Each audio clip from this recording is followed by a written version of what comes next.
Direct claim letters are letters where you are actually filing a claim for reimbursement or replacement. In other words, let's say that you've used the company's product or ordered the product and the order was wrong, or you're not satisfied with it. Now, you might say that, well, that sounds like negative or bad news. Nobody likes to hear those kind of things. But let's assume that if you are in business that and someone has bought from you, you really want to get things right. You want to do right by them, and so in this case, we're going to treat this as if it's a good news or positive letter, and so follow the direct form.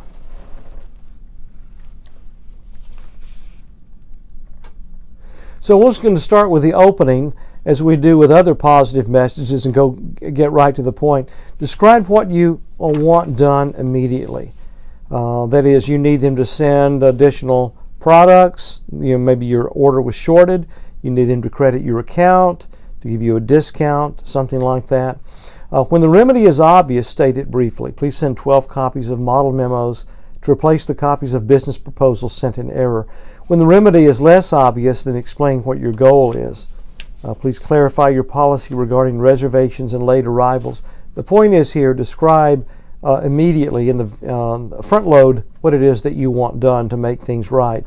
In the body, then, you're going to give the additional information necessary for them to understand what happened, to figure out, maybe you don't necessarily know if there was a mistake in filling an order, where that happened, but you may be able to tell them who you talked to, and reference even an earlier email or an earlier letter, something like that. Provide an invoice number, those kind of things. Clarify the problem, justify your request, provide details objectively and concisely. In other words, don't show emotion unnecessarily. We'll talk about later on. There can be a time for that, certainly, for showing how a particular mistake may have inconvenienced you or embarrassed you or caused you to have to disappoint a customer. But keep it professional and under control. Don't ramble. Be organized and coherent. In other words, it may be that you are going to have to convince someone. They may disagree with some of your arguments, your information. So you want to make it. You want to come across as sensible, well organized, and professional. Avoid becoming angry or trying to assign blame to someone. Include names of individuals and dates of previous actions. Tell them what you've tried to do in order to maybe resolve this. People that you've talked to and when. Which is a reminder that it's a good idea, to keep good records, to make a note of something and put it in a file. If you talk to someone and they promised you that they would resolve the situation, make a note that you talked to Ellen Lassiter, for instance, on a particular date at a particular time, and what it was that she told you that would happen. End courteously with a tone that promotes goodwill. Request specific action, including an end date if appropriate. Act promptly in making claims, and keep a copy of your message. I've got a few stories of my own about that, but I'll spare you that on this video here. But you never can tell when you might have to reproduce or provide information backing up a back and forth kind of a discussion to try to get a claim settled. And it's always a lot easier if you anticipate the information you'll need on the front end, rather than having to try to go back and reconstruct some conversations or remember somebody's name that you didn't take good note of. Okay, direct reply letters. Direct reply letters are where, let's say, someone has asked for information and you're responding to that. So it's not necessarily involving a claim or even an order. You're providing information about a particular product. I'm trying to see if I just hit that thing. Okay, I guess I'm okay. The battery on my clicker, boy, it's 8 or 9 o'clock at night here, so I'm not thinking as clearly as I otherwise might. But anyway, the battery's gone, so I'm having to lean over here and to actually use the arrow keys to advance these slides. Consider including a subject line to identify the topic in any previous correspondence. So we saw that on that earlier letter. Use an abbreviated style, omitting articles, that is in the subject line, a, an, and the. And now in the opening itself, deliver the information the reader wants. I guess the idea of the reply, this is direct reply, is you are responding to an earlier letter, so your reference to that letter could be handled through a subject line to highlight that. In the opening, deliver the information the reader wants. When announcing good news, do so promptly. In other words, don't go through a song and dance about how glad you are to be able to respond, thanking them for their inquiry and all this. Just go ahead and get to the point and give them the information that they're after. Explain the subject logically. This is where you provide the details. If they've asked for information, for instance, about some products or about your policies or whatever it might be, then the body is where you're going to give that information and use graphic highlighting if that would be helpful.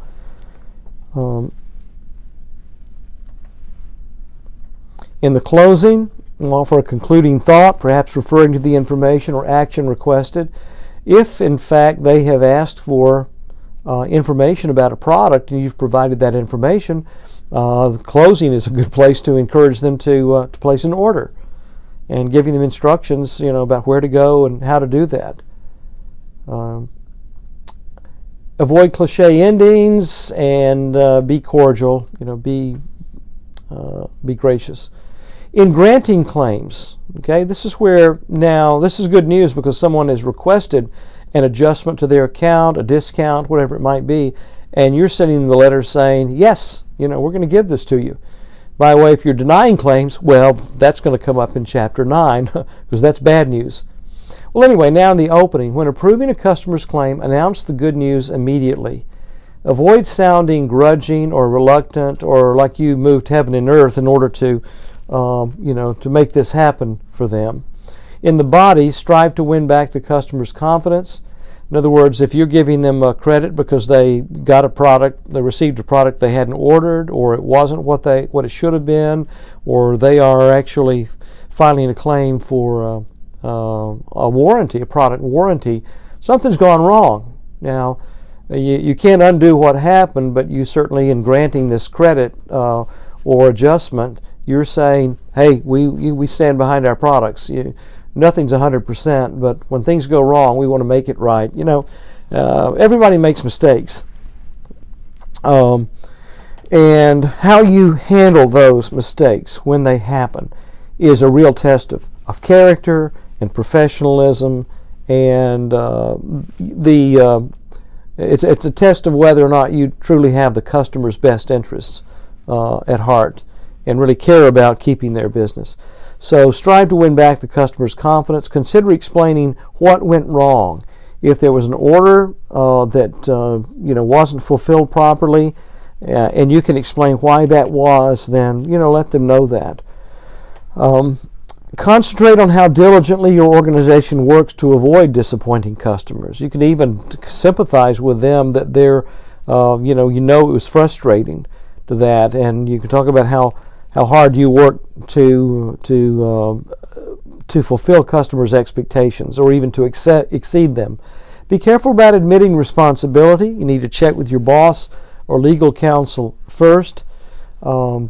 It's certainly what you're able and willing to confess to, I guess, or admit will depend on how serious the mistake was. If it's no big deal, then hardly anybody would complain about you.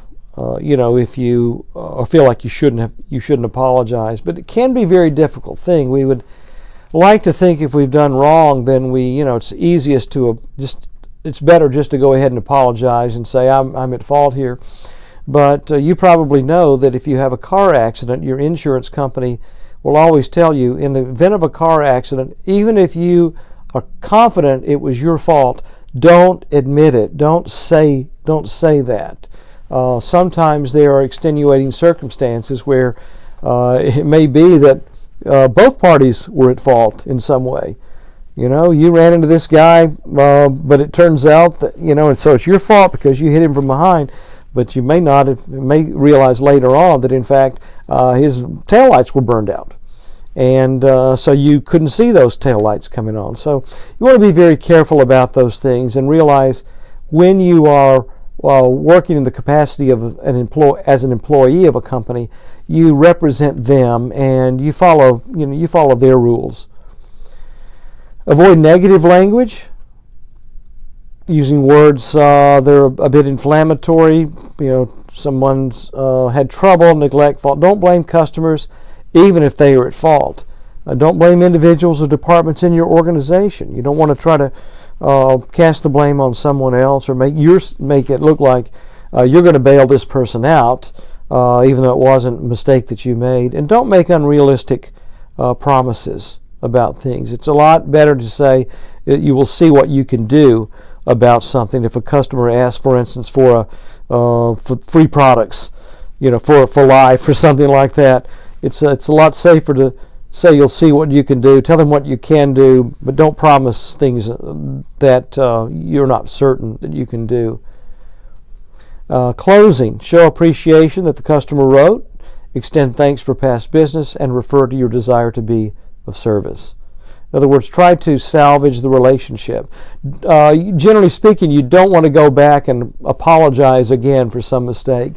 It's one of those basic rules. And apologize, for it, move on, show what you're going to do to rectify things, and don't go back and plow up bad feelings again.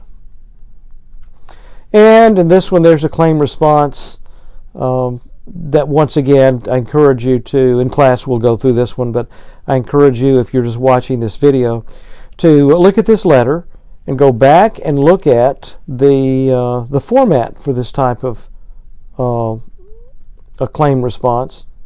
This is one where I can't remember the specific situation. It looks like somebody's been getting duplicates of a particular magazine, and so the magazine publisher is handling that problem. And so there's a number of things that are wrong with this particular letter, as we'll talk about in class. And here's a better version of that. And you probably can figure that sort of thing out on your own. The last section, I think it is, of this material is on letters of recommendation. That's it. Let me just stop here and I'll have one more short